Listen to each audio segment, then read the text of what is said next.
Laisser le passé derrière soi, se libérer du poids du passé, comment y arriver? Bonjour à tous, je suis Rubina Kodadine, artiste guérisseuse et guide de l'âme et je vais essayer de vous y guider. Le passé est composé d'un passé plus récent, on va dire le passé simple, même si le passé récent n'est pas très simple, n'est-ce pas? Et d'un passé antérieur, c'est-à-dire qui viennent de le passé de l'enfance, le passé des générations d'avant, ça nous influence aussi parfois. Pour ce qui est du karma familial, j'ai une vidéo séparée que je mettrai à la fin de cette vidéo que vous pourrez aller voir. Alors, le présent, là, il est constitué du passé forcément, parce que c'est avec le passé qu'on est arrivé aujourd'hui, mais le présent est aussi constitué d'un bout du futur, parce que chaque seconde qui passe, je rentre dans le futur. Donc la première astuce pour laisser derrière soi un peu le passé, c'est de se focaliser sur des éléments du futur comme des projets, quelle que soit la nature des projets, quelle que soit la taille des projets. Donc se focaliser sur quelques projets du futur peut nous aider à laisser le passé derrière nous. Autre chose, c'est que le présent est un outil qui est assez intéressant.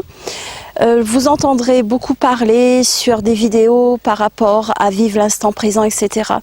Mais pour ce qui est là de nous aider à laisser se passer derrière nous, plus on va faire des activités où on se sent dans le présent, c'est-à-dire corporellement dans le présent.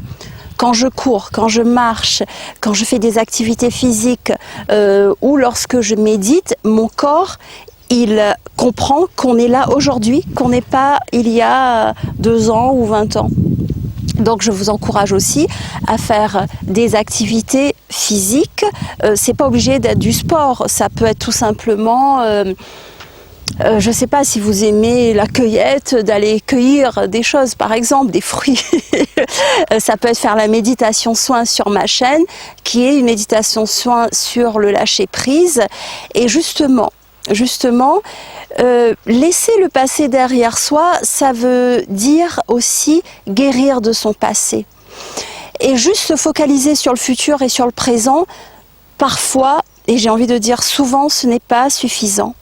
Donc pour guérir des blessures du passé, que ce soit rupture, trahison, tout ce qu'on peut imaginer, la guérison, elle est possible, mais il faut mettre en place certaines choses. Il faut accepter de regarder ce passé et de s'en guérir. Donc par rapport à ça, il y a une série de vidéos que j'ai faites, que je mettrai en lien à la fin.